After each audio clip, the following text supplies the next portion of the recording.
Good morning students. आपका bio subject लेने के लिए बहुत धन्यवाद। अपने सब्जेक्ट की यात्रा में अगर आपने सब्जेक्ट लिया है तो शायद आपका सबसे पहला एम यही रहा होगा और आपको पता भी होना चाहिए कि आपका सब्जेक्ट आपके फ्यूचर और आपके कैरियर को किस मोड़ पे ले जाएगा। कोई भी सब्जेक्ट लेने से पहले आपको उस सब्जेक्ट की जॉब प्रोफाइल की नॉलेज होना बहुत ज़रूरी है, क्योंकि केवल नॉलेज के लिए या केवल आपके इंटरेस्ट के लिए किसी सब्जेक्ट को लेना ये आपके फ्यूचर के लिए बेस्ट नहीं है। इंटरेस्ट और जॉब प्रोफाइल के इंटरेस्ट के साथ साथ आपको उस सब्जेक्ट की जॉब प्रोफाइल भी पता होनी चाहिए कि ये सब्जेक्ट किस तरह हमारे फ्यूचर में हमें किस तरह की जॉब दिलाने वाला है। क्योंकि जब तक आपको आपका सब्जेक्ट अच्छी जॉब नहीं दिला पाएगा, आपको फाइनेंशियल मजबूत नहीं कर पाएगा, तब तक आपका इंटरेस्ट आप लंबे टाइम तक नहीं बना पाओगे। तो अगर आपने सब्जेक्ट बायोलॉजी लिया है तो जाहिर सी तौर पे बायोलॉजी की भी अपनी जॉब प्रोफाइल बहुत अच्छी है, लेकिन सब्जेक्ट लेने से पहले केवल एक शर्त होना जरूरी है। ठीक है, अगर आप बायोलॉजी ले रहे हैं, बायोलॉजी की जॉब प्रोफाइल बहुत अच्छी है, बायोलॉजी में फ्यूचर में काफ़ी अच्छे स्कोप हैं, लेकिन सब्जेक्ट लेने की ओनली एक शर्त होनी चाहिए कि आपका उस सब्जेक्ट में इंटरेस्ट होना चाहिए। अगर आप वास्तव में बायोलॉजी में इंटरेस्ट रखते हैं तो मोस्ट वेलकम है आपका इस सब्जेक्ट के अंदर। स्टूडेंट्स, सब्जेक्ट लेने से पहले आपको कुछ बातें ध्यान में रखनी चाहिए। पहली चीज, आपका सब्जेक्ट आपकी प्रीवियस बोर्ड क्लासेस के मार्क्स या परसेंटेज पर डिपेंड नहीं होना चाहिए। अगर मान लीजिए आपके 10th में अगर हाई परसेंटेज है या बहुत कम परसेंटेज है, इस परसेंटेज का आपके सब्जेक्ट से कोई लिंक नहीं होना चाहिए, बिकॉज आपका जो परसेंटेज है ये आपकी एक साल की मेहनत को इंडिकेट करता है। मान लीजिए अगर आपने लास्ट ईयर 10th बोर्ड के अंदर अच्छी तैयारी नहीं की और आप 12th क्लास में या आगे आप अच्छी मेहनत कर लेते हैं तो आपकी परसेंटेज में सुधार हो सकता है। और मान लीजिए अगर कोई स्टूडेंट 10th में अच्छी परसेंटेज ले आया और 12th में वो कसम खा ले कि मेरे को नहीं पढ़ना है, तो आप खुद समझ सकते हैं कि क्या वो अपनी परसेंटेज को मेंटेन कर पाएगा। तो जाहिर से तौर पे आपकी मेहनत ही आपका रिजल्ट देती है, इसलिए आपकी 10th की परसेंटेज पे आपका सब्जेक्ट डिसाइड नहीं होना चाहिए। कई बार ऐसे आपके सामने कई ऐसे रिजल्ट भी हैं, ऐसे कई एग्जाम्पल भी हैं जहां पर मेरे सामने तो है ही, जहां 60% का स्टूडेंट 12th क्लास के अंदर अबव 85% एंड यहां तक कि मेडिकल एंट्रेंस एग्जाम में भी स्कोर करके आज MBBS कर चुके हैं। और ऐसे स्टूडेंट भी हैं जिनके 90 से ऊपर परसेंटेज है, लेकिन वो नीट में या PMT या मेडिकल एंट्रेंस एग्जाम को क्वालिफाई नहीं कर पाए। तो जाहिर से तौर पर आपको मैं कॉन्फिडेंसली ये कह सकता हूं कि आपके 10th की परसेंटेज आपके सब्जेक्ट को अफेक्ट नहीं करनी चाहिए। नंबर 2, ठीक है, आपके पेरेंट्स की भी अपनी फीलिंग्स होती हैं, आपका सब्जेक्ट आपके पेरेंट्स की इंटरेस्ट पर भी, पेरेंट्स से मेरी रिक्वेस्ट है थोड़ी सी कि आपका सब्जेक्ट आपके पेरेंट्स के इंटरेस्ट के अकॉर्डिंग भी नहीं होना चाहिए। पेरेंट्स को समझना चाहिए कि आपका बच्चा किस सब्जेक्ट के प्रति इंटरेस्ट दिखा रहा है। क्योंकि मान लीजिए अगर मेरे पेरेंट्स या मैं खुद की बात करूं, मेरा डॉक्टर बनने की इच्छा थी, मेरा सपना था डॉक्टर बनने का, लेकिन अगर मैं डॉक्टर नहीं बन पाया तो मेरी ये मन में इच्छा रह जाती है।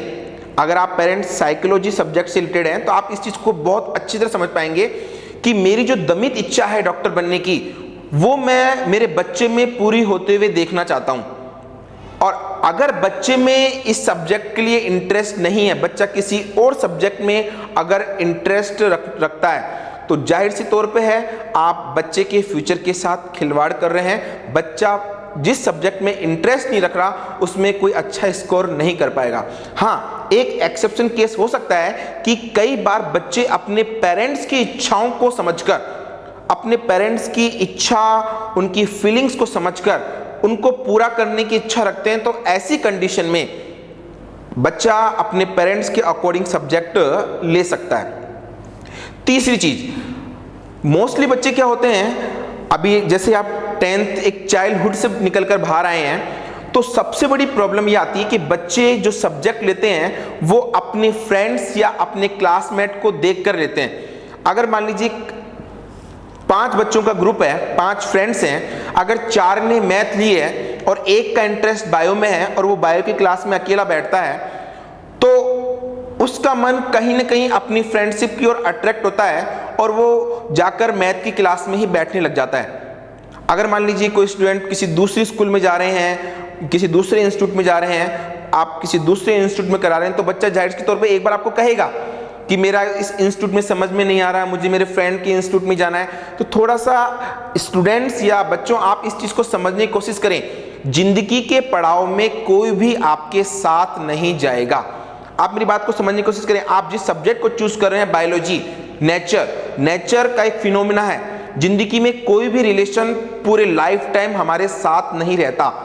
माता पिता हमारे से पहले आए हैं और हमारे जाने से पहले वो हमसे पहले इस दुनिया से चले जाएंगे।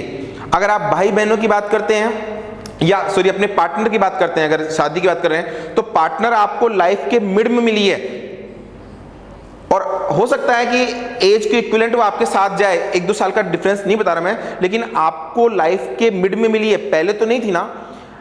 ऐसा कोई भी रिलेशन नहीं है। अगर आप भाई बहन बचपन में साथ हैं, शादी के बाद आपकी फैमिली अलग अलग हो जाएगी, आप दूर दूर चले जाएंगे।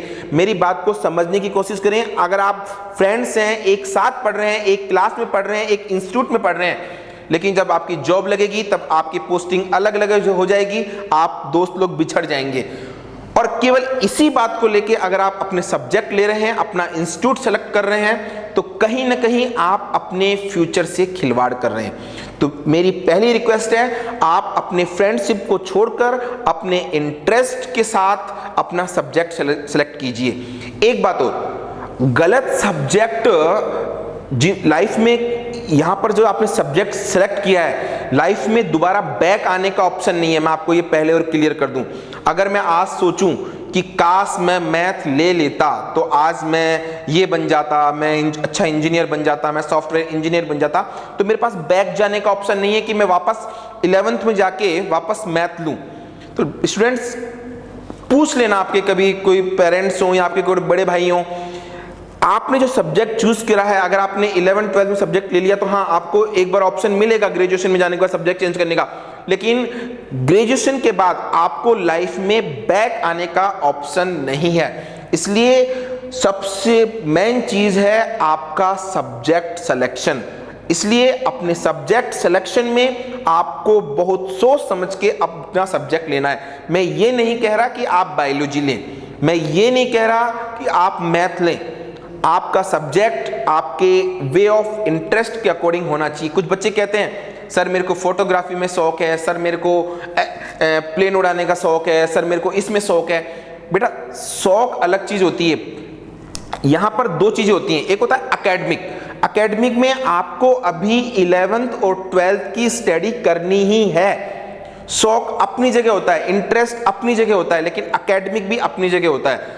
किसी को बोलते सर मुझे क्रिकेट में शौक है, अरे तो क्रिकेट में शौक है तो आप क्रिकेट खेलिए, लेकिन एकेडमिक तो आपको पूरी करनी पड़ेगी ना। तो आपके दिमाग में सबसे पहली चीज ये रहनी चाहिए कि आपको अपने इंटरेस्ट के साथ में अपना एकेडमिक भी आपको बना के चलना है। तो आपके पास मेनली जो ऑप्शन है वो है 11th और 12th करने का, है ना, 10+2 करने का।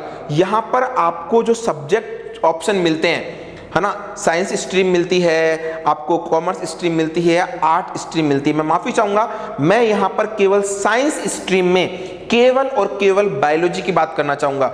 अगर आपको कोई भी क्वेरीज है तो आप इंस्टीट्यूट आएं और इस टॉपिक में मेरे से या हमारे जो मैनेजिंग टीम है उनसे आप कंसल्ट करें।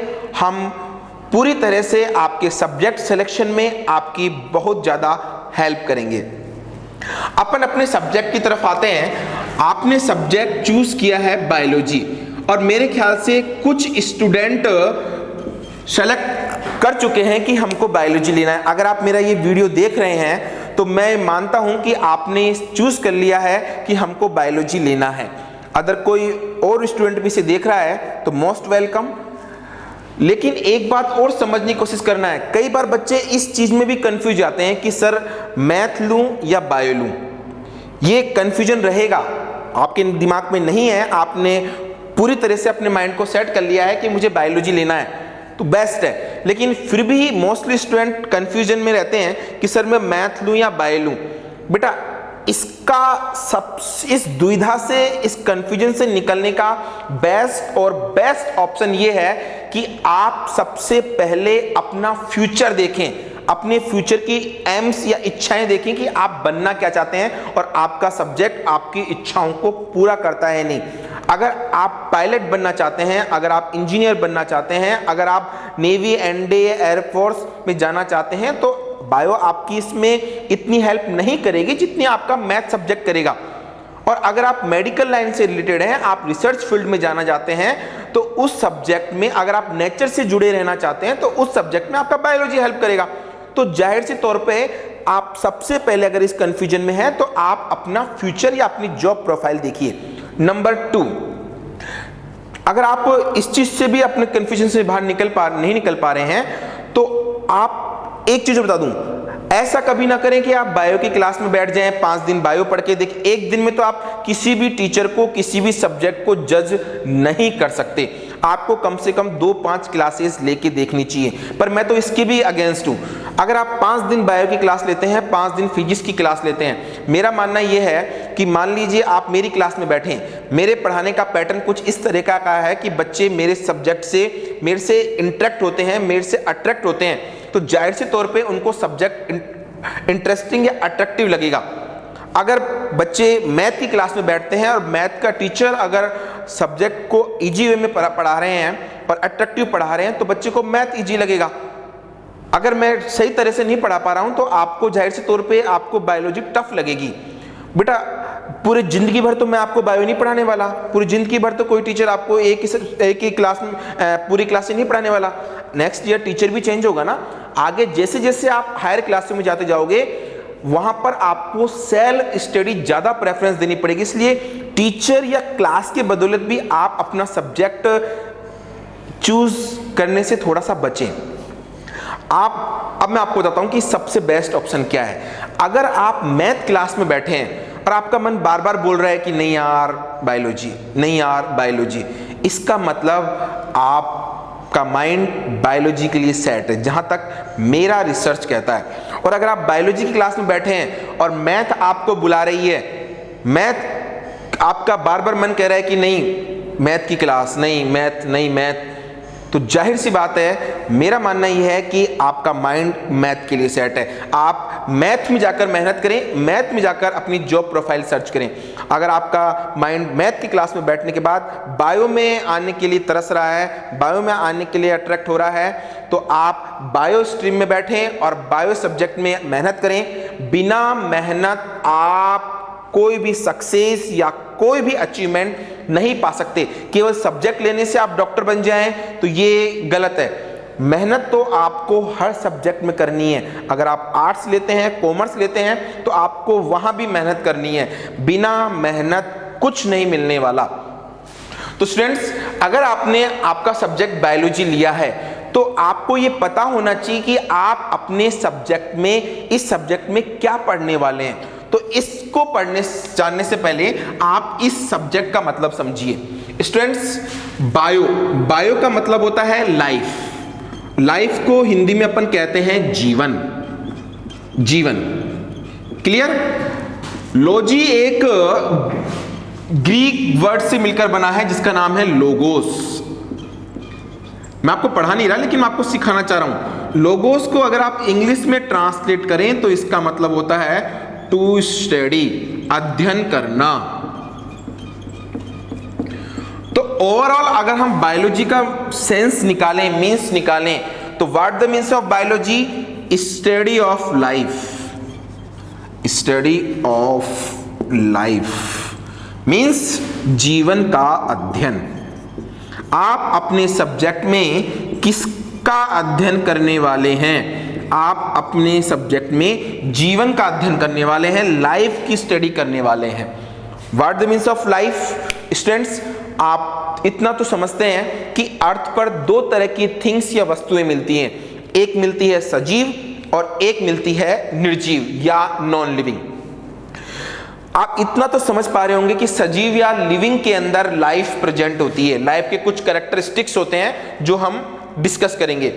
तो जिन भी चीजों में लाइफ है या जो भी सजीव है या जो भी लिविंग है, वही हमारे बायोलॉजी सब्जेक्ट का टॉपिक है। क्लियर? अभी आप चूंकि शुरुआती स्टेज में हैं, आप अभी तक केवल 10th तक स्टडी करके आए हैं, तो आप ये कह सकते हैं कि सर जीवन या तो प्लांट्स या पादपों के अंदर है जीवन, या फिर जंतुओं के अंदर, या मनुष्य या ह्यूमन के अंदर है। तो जिसके अंदर भी जीवन है, आप जिन भी चीजों को समझते हैं, अपन खैर आगे पढ़ेंगे, आप जिन भी चीजों को लिविंग कैटेगरी में कैटेगराइज कर सकते हैं, वो सभी चीजें हमारे सब्जेक्ट का हिस्सा हैं। चींटी के अंदर, एंट के अंदर अगर लाइफ है, आप कहते हो कि सर ये सजीव है, लिविंग है, वो हमारे सब्जेक्ट का हिस्सा है। अगर आप गाय, भैंस, बकरी, कोई भी आम का पेड़ है ना, फाइकस बरगद का पेड़, ओसिमम तुलसी का पेड़, आपके वीट, बार्ले, जिस तरह का भी प्लांट, जिस तरह का भी एनिमल जिसको आप लिविंग कैटेगरी में कैरेक्टरिस्टिक्स या क्लासिफाइड कर सकते हैं, वो हमारे सब्जेक्ट का हिस्सा है। हम उन सभी के बारे में हम हमारे सब्जेक्ट के अंदर स्टडी करेंगे। तो आप अपने सब्जेक्ट में ये मत सोचना कि आप केवल 11th में आ गए तो आप केवल डॉक्टर की पढ़ाई कर रहे हैं, नहीं, हमको बायोलॉजी जीवन के बारे में पढ़ना है। ध्यान रखना, डॉक्टर की जो पढ़ाई होती है वो मेडिकल स्टडी कहलाती है, मेडिकल लाइन कहलाती है ना। कई बार पेरेंट्स सोचते हैं कि बच्चा 11th या 12th में बायोलॉजी पढ़ रहा है तो इसका मतलब उसको सब पता है, कि कौन सी मेडिसिन देनी है, कौन सी मेडिसिन नहीं लेनी। तो कई बार कुछ कमेंट भी करते हैं, अरे यार तू तो डॉक्टर की पढ़ाई कर रहा है। उनको ये चीज समझने की जरूरत है कि 11th 12th में बायोलॉजी अलग है, मेडिकल लाइन अलग है ना। मेडिकल जो डॉक्टर की लाइन है वो मेडिकल लाइन आती है। हम यहाँ पढ़ रहे हैं बायोलॉजी, हम लाइफ के बारे में पढ़ रहे हैं, हमको प्लांट के बारे में पढ़ना है, हमको एनिमल के बारे में पढ़ना है, और एनिमल में चूंकि ह्यूमन भी इंक्लूड है तो हमको उसके बारे में भी कुछ नॉलेज लेनी है। तो जाहिर सी बात है, अगर आपका नेचर में इंटरेस्ट है, ठीक है, नेचर के लिविंग कंपोनेंट में इंटरेस्ट है, ठीक है, नॉन लिविंग कंपोनेंट भी इंटरेक्ट करते हैं, तो आपके सब्जेक्ट में बहुत स्वागत है। Most welcome in your subject biology. और इसको इंटरेस्ट के साथ पढ़िए, इसको नॉलेज के साथ पढ़िए। और एक चीज और, टीचर, आप इस सब्जेक्ट में अगर आप साइंस की एक फिनोमेना होता है कि इसमें आपको करके सीखना होता है। आप टीचर इंस्टीट्यूट के साथ साथ आप खुद भी नॉलेज गेन करने की कोशिश करें, खुद का भी इंटरेस्ट बनाएं। आप जो भी चीज देखें नेचर में, जो भी एनिमल्स देखें, जो भी प्लांट्स देखें, जो भी नई चीज देखें, आप उसके बारे में क्यूरियोसिटी आपके अंदर क्रिएट होनी चाहिए, और आप उन प्रॉब्लम्स को आप टीचर के साथ कंसल्ट करिए। यही आपके सब्जेक्ट के अगेंस्ट इंटरेस्ट दिखाता है। स्टूडेंट्स, अब मैं थोड़ी सी आपकी हेल्प करता हूं। अगर आपने 11th 12th में अगर आपने आपका सब्जेक्ट बायोलॉजी लिया है, देखिए सबसे पहली चीज, आपने अगर साइंस स्ट्रीम सेलेक्ट किया है तो साइंस स्ट्रीम के अंदर आज हमारे पास 3 और कोर्स हैं, वो अवेलेबल है। पहला है मैथ, दूसरा है बायोलॉजी, और तीसरा एक सब्जेक्ट और इंक्लूड है एग्रीकल्चर। क्लियर? लेकिन चूंकि मैं आपको केवल और केवल बायोलॉजी के बारे में नॉलेज देता हूं, आपको 11th और 12th में अगर आपने बायोलॉजी स्ट्रीम सेलेक्ट की है तो आपको हिंदी और इंग्लिश सब्जेक्ट तो कंपलसरी पढ़ने पड़ेंगे, चाहे आप राजस्थान बोर्ड में हो, चाहे आप सीबीएसई बोर्ड में हो। सीबीएसई बोर्ड में हिंदी सब्जेक्ट के अगेंस्ट आप कोई और सब्जेक्ट भी ले सकते हैं, जैसे फिजिकल एजुकेशन। लेकिन 3 सब्जेक्ट कंपलसरी आपके लिए हैं, जैसे फिजिक्स, केमिस्ट्री एंड बायो आपका सब्जेक्ट है। क्लियर? सीबीएसई में कुछ और ऑप्शन भी अवेलेबल है ना, लेकिन जो मेन स्ट्रीम है वो यही है। तो 11th और 12th आपको फिजिक्स, केमिस्ट्री और बायोलॉजी से पढ़नी है। 12th करने के बाद आगे कुछ कोर्सेज के लिए, है ना, मैं आपको थोड़ा सा बोर्ड से समझाना चाहूंगा कि आप जिससे आप अच्छी तरह इस चीज को समझ लें।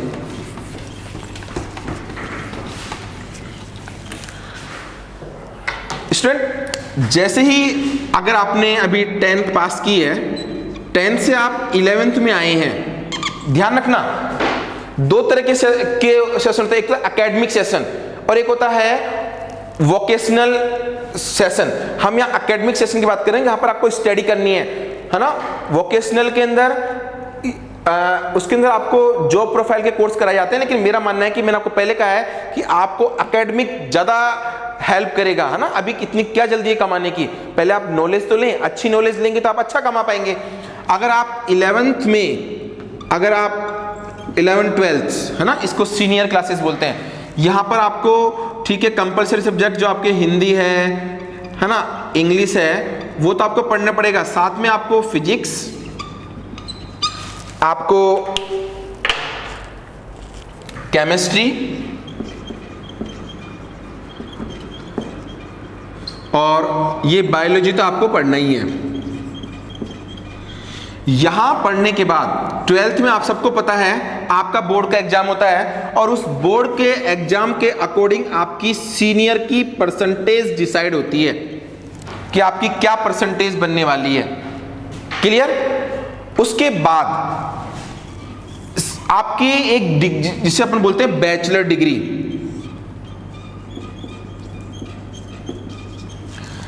ठीक है। बैचलर डिग्री 12th के बाद होती है।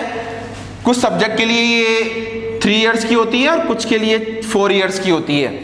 क्लियर? अब यहां पर अगर आप MBBS करना चाहते हैं, मेरी बात सुनिए, ये डॉक्टर की स्टडी कहला रही है। अगर आप MBBS करना चाह रहे हैं, अगर आप BDS करना चाह रहे हैं, डेंटल के डॉक्टर को हम BDS शो करते हैं, अगर आप BAMS करना चाह रहे हैं, आयुर्वेद डॉक्टर, अगर आप BHMS करना चाह रहे हैं, होम्योपैथी डॉक्टर, तो इसके लिए देखो गवर्नमेंट कई बार अपने जो गाइडलाइन उसमें चेंजमेंट करती रहती है। इसके लिए तो फिर आपको समय के साथ टीचर से जुड़े रहना चाहिए, आपको थोड़ा सा न्यूज़पेपर भी पढ़ना चाहिए। हम भी आपको टाइम टू टाइम बताते रहते हैं। इनके लिए जो एंट्रेंस एग्जाम होता है, पहले ठीक है अलग स्टेट के अलग अलग थे, अलग अलग पूरे इंडिया का भी एक एग्जाम था। अब पूरे इंडिया के लिए एक ही एग्जाम कर दिया गया है। पूरे इंडिया में जितने भी मेडिकल कॉलेज हैं, चाहे वो गवर्नमेंट हो चाहे वो प्राइवेट, उन सब के लिए एक कॉमन एग्जाम रख दिया गया है जो है नीट, जो अभी सितंबर में होने वाला है। सुप्रीम कोर्ट का कल का डिसीजन इस एग्जाम को कंडक्ट कराने के लिए है। तो इस एग्जाम के थ्रू आपके मेरिट बनेगी, और ध्यान रखना मेरिट में आपकी परसेंटेज का कोई लेना देना नहीं है।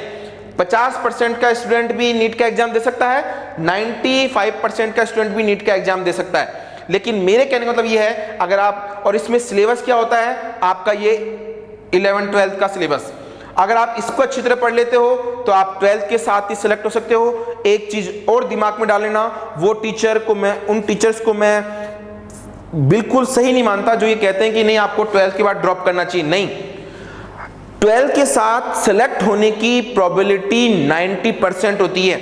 जो स्टूडेंट 12th के साथ सिलेक्ट हो जाते हैं, मेरे पास मेरे जितने भी स्टूडेंट जो मेरे पढ़ाए हुए हैं और जो नीट में सिलेक्ट हुए हैं, वो 12th के साथ ही हुए हैं। 12th के बाद होने वालों का कोई डाटा मेरे पास नहीं है, और ना ही मेरे पास कोई उनके कोई रिकॉर्ड है, और ना ही मेरे नॉलेज में है। तो 12th के साथ आपके सेलेक्ट होने के चांसेस 90% होते हैं। तो यहां पर आप सबसे पहले ध्यान दें कि आप यहां पर उस इंस्टीट्यूट में एडमिशन लें जहां पर आपको इन सब्जेक्ट की कंपटीशन स्टडी कराई जाती है, ना कि केवल सिंपल स्टडी, केवल बुक उठाई चैप्टर पढ़ा दिया, ऐसा नहीं। आप वहां जाके देखें कि आपके टीचर्स कॉम्पिटिटिव एग्जाम पढ़ाते हैं या नहीं। क्लियर?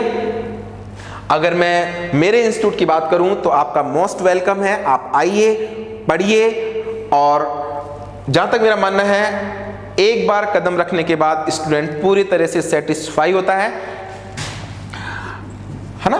ऐसा नहीं है कि कोई बड़े बड़े इंस्टीट्यूट लाखों रुपए का पेमेंट ले रहे हैं, है ना, वही ज्यादा अच्छा हो। ध्यान रखना, आप जिस बड़े इंस्टीट्यूट में जाकर जिस एस्केलेटर पे कदम रख रहे हैं ना, उसका पैसा भी आपने दिया है है ना, आप जिस एसी में बैठे हैं ना उसका पैसा भी आपने दिया है। आप एसी और एस्केलेटर का पैसा देने के बजाय आप केवल अपने पढ़ाई का पैसा दें, वो ज्यादा बेटर है स्टूडेंट। इसके बाद ऑप्शन आता है सिंपल ग्रेजुएशन का, क्लियर, जिसमें आप बीएससी करते हैं। ध्यान रखना, बीएससी में आपको फिजिक्स हट जाती है ना, ये बैचलर डिग्री है, बैचलर ऑफ साइंस। आर्ट्स के लिए आता है bachelor of arts BA, commerce के लिए आता है बैचलर ऑफ कॉमर्स। आप साइंस की स्ट्रीम से हैं तो यहां पर आएगा बीएससी। यहां पर आपके फिजिक्स हट जाएगी, केमिस्ट्री रहेगी, आपके बॉटनी बायोलॉजी दो पार्ट्स में डिवाइड हो जाएगी, बॉटनी एंड जियोलॉजी। आजकल ये फैसिलिटी अवेलेबल है कि आप इस कॉम्बिनेशन में चेंज कर सकते हैं। आप इनमें से किसी एक सब्जेक्ट की जगह ज्योग्राफी ले सकते हैं, आप जियोलॉजी ले सकते हैं, आप स्टैटिक्स ले सकते हैं। आप वो कॉलेज पे डिपेंड करता है कि आपके कॉलेज के पास इनके अलावा कोई और कॉम्बिनेशन अवेलेबल है या नहीं। जैसे मैं आपको बता दूं, मेरे पास जो स्ट्रीम थी, क्योंकि मेरे को नेचर का काफी इंटरेस्ट है, तो मैंने केमिस्ट्री का हटा के ज्योग्राफी ले ली थी, है ना। ठीक है, आप कुछ लोग सोचते हैं कि ज्योग्राफी, अरे ज्योग्राफी भी तो नेचर से आती है। आप समझने की कोशिश करें, अगर मैं ये स्टडी करना चाह रहा हूं कि किसी ज्योग्राफिकल एरिया में, भौगोलिक क्षेत्र के अंदर कौन से प्लांट मिल रहे हैं, कौन से एनिमल मिल रहे हैं, तो बताओ मुझे बॉटनी या जियोलॉजी के साथ साथ उस इलाके की ज्योग्राफी की नॉलेज होनी चाहिए, नहीं होनी चाहिए। ज्योग्राफी भी एक साइंस स्ट्रीम का सब्जेक्ट है, तो मैंने यहां पर ज्योग्राफी ले ली थी। वो बात की बात, अभी तो आपके पास यही कॉम्बिनेशन रहेगा, तो आपको बीएससी कर लेनी है। इसके साथ साथ एक और एंट्रेंस एग्जाम होता है बीएससी एग्रीकल्चर के लिए। यहां पर अगर आपने 11th 12th में एग्रीकल्चर नहीं ली है तो आप बीएससी एग्रीकल्चर कर सकते हैं, लेकिन यहां पर एक एग्जाम होता है जेट का। बेटा एक चीज मैं आपको और क्लियर बता दूं कि बच्चे 12th का एग्जाम देने के बाद, रिजल्ट आने के बाद बोलते हैं कि सर मुझे बीएससी एग्रीकल्चर करना है, सर मेरे को नीट करना है। बेटा जिस दिन आप 12th का फॉर्म भर रहे हैं ना बोर्ड का, जैसे अभी जो स्टूडेंट 12th में है, आपको मैं बता दूं, आप ये फॉर्म अभी से निकलना चालू हो जाते हैं कुछ के। जैसे ही दिवाली के आसपास सभी कंपटीशन एग्जाम के फॉर्म निकलना चालू आते हैं। आप टीचर के कांटेक्ट में रहें, न्यूज़पेपर के कांटेक्ट में रहें, इंस्टीट्यूट के कांटेक्ट में रहें, आपको नॉलेज मिलती रहेगी कि कौन कौन से सब्जेक्ट आपको, कौन कौन से कंपटीशन एग्जाम के फॉर्म निकले हुए हैं। स्टूडेंट इसी के साथ अगर किसी को टीचर लाइन में जाना है, पहले ऑप्शन था कि आप बीएससी के बाद बीएड कर सकते हैं, जो पहले 1 साल का था मेरे टाइम पे, अब 2 साल का कर दिया।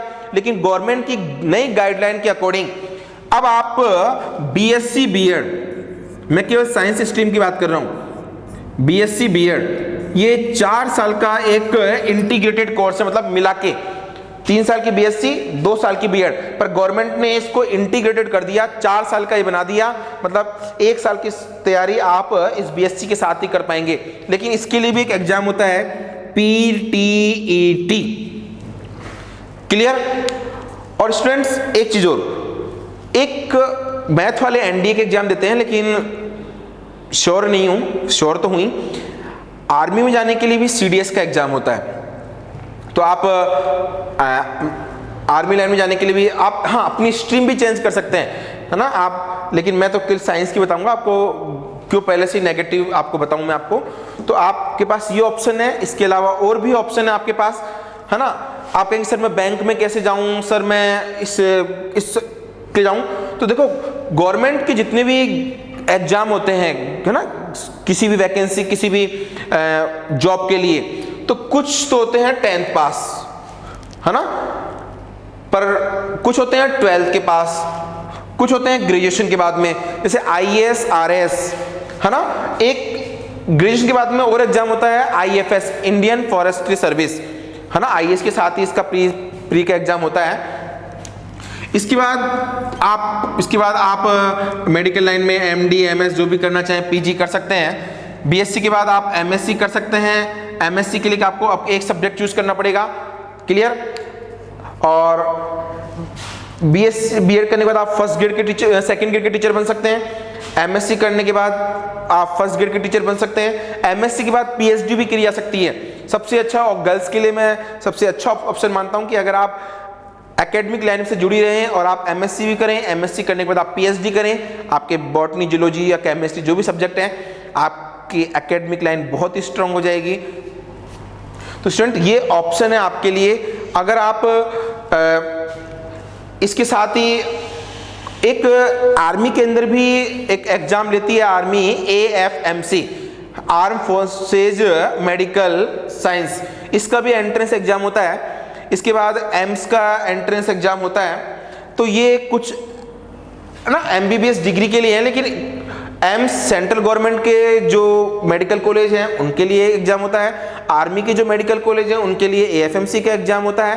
तो है तो MBBS डिग्री, लेकिन उस मेडिकल कॉलेज का मैनेजमेंट कौन देख रहा है? तो मोस्टली एक ही एग्जाम होता है, लेकिन एम्स या FMC के एग्जाम शायद मेरे ख्याल से, अब तो जहाँ तक मेरी नॉलेज बता रही है कि अब एम्स का एग्जाम भी अलग नहीं होता। एम्स का एग्जाम भी अब एम्स में भी एडमिशन अब नीट की मेरिट के बेसिस पे मिलते हैं। AFMC या मेडिकल कॉलेजों में जाने का जो है वो मैं अभी आपको बता नहीं सकता कि उसका एग्जाम नीट के साथ ही होता है या फिर गवर्नमेंट आर्मी जो ऑर्गेनाइजेशन है वो अलग कंडक्ट कराता है। तो स्टूडेंट्स ये आपकी जॉब प्रोफाइल है, बहुत ही अच्छी जॉब प्रोफाइल है, लेकिन इस जॉब प्रोफाइल को पूरा करने के लिए सबसे अच्छा है कि आप अपने सब्जेक्ट में इंटरेस्ट लें, मेहनत करें। पर मेरा मानना है आपके पास सबसे अच्छा बेस्ट ऑप्शन है कि आप सबसे पहले 11th और 12th में अपने जो कॉन्सेप्ट हैं उनको क्लियर करें। ठीक है, फिजिक्स केमिस्ट्री में कुछ कहते हैं इंटरेस्ट से समझ में नहीं आती, देखिए इंटरेस्ट पैदा करें। आपको हर सब्जेक्ट बना तो आपके लिए ही है ना, लोगों ने तो पहाड़ों में सुरंगें बना बना के रास्ता बना दिया। अरे यार आप कोई 20-30 चैप्टर या 20-30 टॉपिक ढंग से नहीं पढ़ सकते, तो फिर आप कैसे उम्मीद कर सकते हैं कि आप डॉक्टर बन जाएं? आपको पढ़ना चाहिए, वे ऑफ इंटरेस्ट के साथ पढ़ना चाहिए।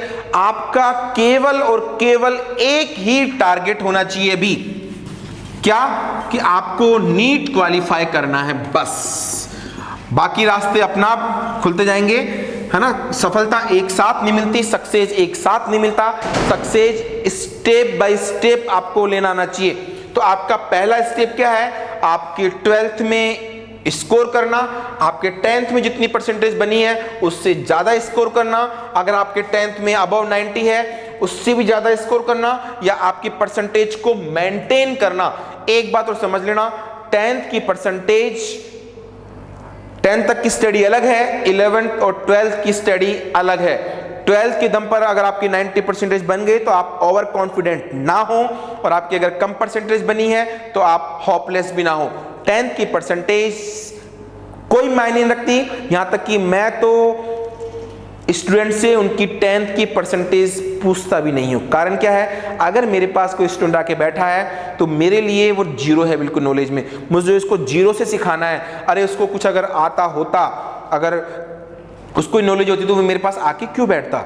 अगर उसको 10% भी नॉलेज है तो वो मेरी पहली क्लास में क्यों बैठता? वो 10वीं क्लास से बैठता ना, जब मैं 10 दिन बाद बैठता। तो जाहिर सी बात है आपकी परसेंटेज से हमारा 10th की परसेंटेज से कोई लेना नहीं है ना। आपकी परसेंटेज अच्छी बनी हो चाहे नहीं बनी हो, आप अगर आपका इंटरेस्ट है तो आप बायोलॉजी से रख लें, और आपका एक स्ट्रीम होना चाहिए 12th में अबव 90 से ज़्यादा स्कोर करना, और साथ ही साथ नीट क्वालिफाई करना, वो भी 10th के साथ ही। आपके पास बस 2 ही साल हैं, 11th और 12th।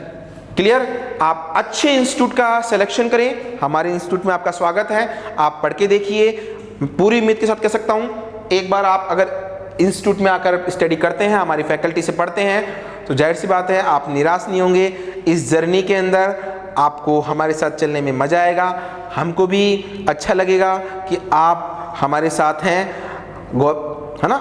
एक लाइन है, कोई यूं नहीं आता ज़िंदगी में। अगर आप मेरी लाइफ में आए हैं, मैं आपकी लाइफ में आया हूँ, क्योंकि टीचर बहुत सारे हैं और स्टूडेंट भी बहुत सारे हैं, लेकिन अगर आप मेरी लाइफ में आए हैं, मैं आपकी लाइफ में आया हूँ, तो जाहिर सी बात है गॉड एक रेस्पॉन्सिबिलिटी मुझे दे रहा है कि ये स्टूडेंट आपके हवाले है। अब आपका कैरियर, है ना, इनके आपके हाथों में, आपको गाइड इनको करना है ना। मेहनत आपकी है, मार्गदर्शन गाइडेंस हमारी है। चलते हैं इस सफ़र के अंदर। स्टूडेंट, आई होप आपको बहुत बहुत हेल्प मिली होगी। अगर आपकी कोई भी क्वेरीज, कोई डाउट, कोई शंका अगर आपके मन में है, तो आप हमारे इंस्टीट्यूट के कॉन्टैक्ट नंबर पे आप संपर्क करें, अच्छा रहेगा आप अगर इंस्टीट्यूट आकर विजिट करें। और एक बात और, आप वेट ना करें स्कूल खुलने का, क्योंकि आप ठीक है मेडिकल एग्जाम होना होगा वो अपने टाइम पे होगा, आप ऐसा नहीं कि स्कूल खुलेंगे कोचिंग खुलेंगे तब जाके पढ़ेंगे, है ना। हमारे ऑनलाइन क्लासेस चालू हैं, आप ऑनलाइन क्लासेस में रजिस्ट्रेशन करवाएं, आप कोचिंग में आके आप कांटेक्ट करें, अपनी पढ़ाई शुरू करें और एक बेहतर भविष्य के सपने को पूरा करने की कोशिश करें। स्टूडेंट्स थैंक्स, मैं Dharmendra Sharma, biology faculty, MSc BEd। Thanks for watching.